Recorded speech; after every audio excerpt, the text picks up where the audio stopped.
Tommy Valentine joining us here on the show. And Tommy covers Albany out for News 10 in Albany, as well as Siena basketball.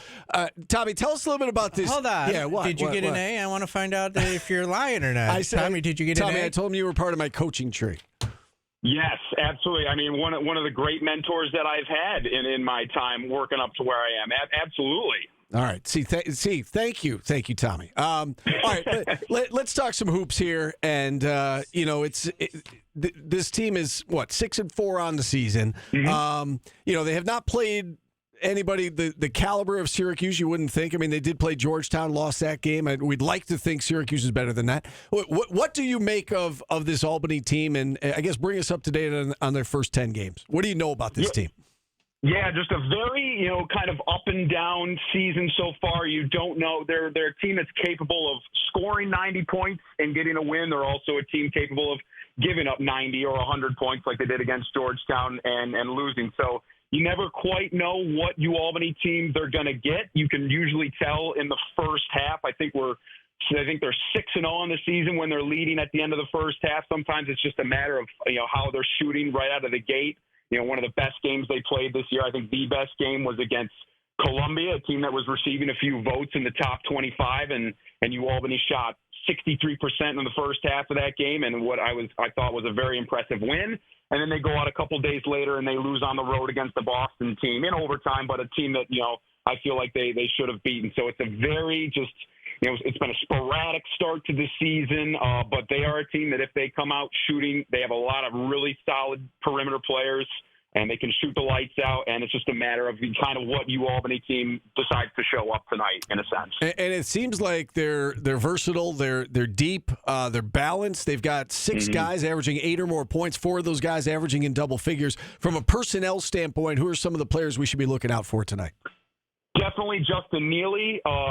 2 years ago, he was the American East Freshman of the Year. Had a tough injury last 2 years ago 3 years ago, he was the Freshman of the Year. 2 years ago, he suffers a tough injury. He's been working his way back, finally worked into the starting rotation for the first time in his career these last 2 games, and he's really come a long way. He's going to be a guy a little undersized in the middle at 6'7". I imagine if he's matched up with Eddie, that could be a tough matchup defensively for him, but he's got a lot of great moves in the post that he can definitely put some points up on the board. So Justin Neely, probably number one. Amare Marshall on the wing, one of our top scoring guards. Again, another guy that if he's on, he can put up 20 pretty easily in a night. And then Dwayne Killings has talked a lot about Byron Joshua. He's kind of the spark plug. He's kind of the engine that makes this team go. Big time hustle, big time motor. He's going to be the guy diving on the floor for loose balls, and he's the facilitator. So those 3 are the big ones that if they're all kind of clicking, that this team seems to be firing on all cylinders. And they have some really good bench guys that can come in. Kasper Kwacek off the bench, St. Joe's transfer. He can if he strings a couple threes together, he can really get them going. So they have great weapons in the starting rotation, and like you said, they have a good bench. And it's really just a matter of what their energy. DK is big on energy with this team, and if they come out fired up, they can do some damage. I know that you're fully aware of how Syracuse has started this season. Beat Lemoyne by 4, Colgate by 2. Youngstown State went into overtime. Cornell was a close game until the very end, and Syracuse was able to win that one by 10, but again, a little bit too close for comfort. What is your expectation tonight with Albany? I would assume the Great Danes are coming here. They know that as well. They know that Syracuse has played close games against lesser competition. Are they coming here thinking they can win this game? I would imagine they are.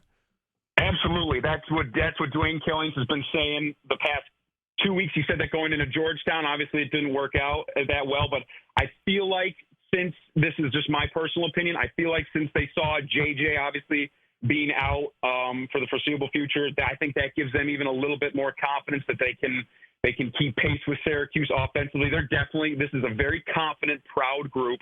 They're definitely coming into this game thinking they can win. They're not just looking to play close. They're coming in to win this game, and they do have that confidence and that belief. And I think they may lack, and one of my bigger concerns is on the boards. I think with Syracuse length, length, they can give Albany some trouble in the rebounding category and with extra possessions.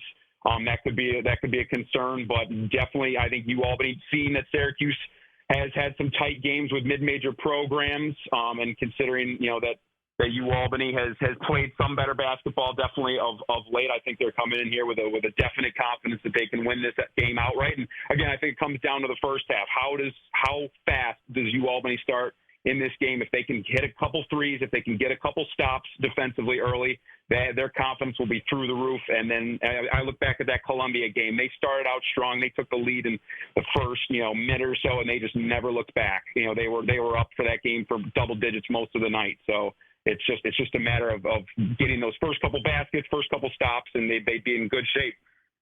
We should point out that you cover Siena as well, and Albany and Siena played each other already this year, and I know you had a chance to check out that game. How's our good friend Jerry McNamara doing? I know that he got off to a great start, then they suffered a few tough losses, but what's it been like? Kind of working with him, covering him, and covering the this new era of Siena basketball out there.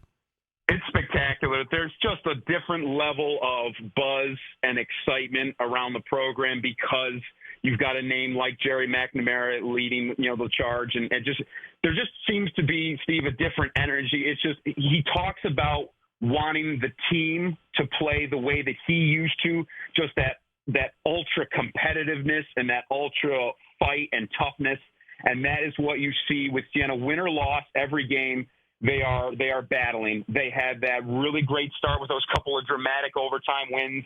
To start the season, things got a little rocky there, especially, the Albany Cup was kind of the start of their decline a little bit. They've had some tough non-conference games that have been a little disappointing, but game in and game out, they just have that fight, and there's just that energy. There were some times last year, as they were going through some major struggles, you just didn't feel like they showed up for certain games, and that hasn't been the case a single time they've played this year. They've fought, and the Jerry is doing some impressive work with almost an entirely overhauled roster. I don't think it can be stressed how impressive it is to even be 5-5, which I believe is what they're at right now, with a team that maybe brought back 2 to 3 guys. So I would say 3 to 4 guys from last year's team, and guys that didn't get a ton of playing time. So he's brought in effective transfers, and Major Freeman and Justice Schultz will be up there for first team All-MAC, I imagine, and just he's got them playing like he used to play. Just that unrelenting effort and energy. Yeah, they're 5-5 right now, 1-1 in conference play. Already have surpassed their win total from last year, just 4 wins last year. Already at 5 wins. What is a realistic expectation for them in conference play this year? Are they, a team that you can think can finish in the upper half in year one, or is that too much too soon? I think I'd have to see a couple more conference games to really get a good idea. I mean, they played Niagara really tough. And I think Niagara was expected to be kind of a middle-of-the-road conference team. I could see them kind of hovering around maybe like a 6 to 8 spot. And I'll tell you this, Steve, I would not want to draw. If they get a lower seed in the MAC tournament, they are not a team I would want to draw right out of the gate because no matter where they are positioned in that tournament, they're gonna give you a battle. So they're a team I could see being probably realistically middle to bottom of the pack, but just a team that when the tournament comes around, if you draw Siena in that opening round, you're going to have a heck of a game on your hands. All right, let's circle back to tonight's game, Syracuse-Albany. You laid out to us kind of how this Great Danes team, wants to keep it close, get off to a good start, get some confidence, be in the game. What concerns them the most, or maybe what concerns you the most as you look at this matchup about Syracuse, about the opponent tonight? Yeah, I think going back to the length, you look at the guys 6'7", 6'6". You got Eddie Lampkin there at 6'11". There's a lot of length up and down that rotation, and it's simply going to be they need to be careful with their passes. Syracuse getting those tip passes, getting in the passing lanes. Because this is a team that they like to push the envelope and make some maybe ambitious passes, and they like to push the ball. So I mean, if they're getting passes intercepted and they're having trouble finishing at the rim because those long arms are blocking shots, that could get them down emotionally. So I think the biggest concern is the rebounding margin and extra possessions for Syracuse, and just the length getting to Albany and causing them to be frustrated, because when they get down mentally, they kind of have a tendency to stay down, which is what happened against Georgetown. They started to drop a couple of possessions. It went from a 4-point game to a 14-point game very quickly, and then they went off the rails from there.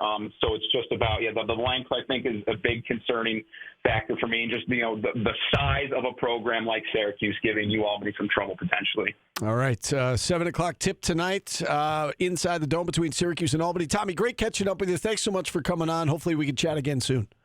Absolutely. Thanks for having me, Steve. All right, Tommy Valentine joining us here on the show. Good get, Steve. And with that, we'll open up the phone lines, 315-437-7644. We've got one segment.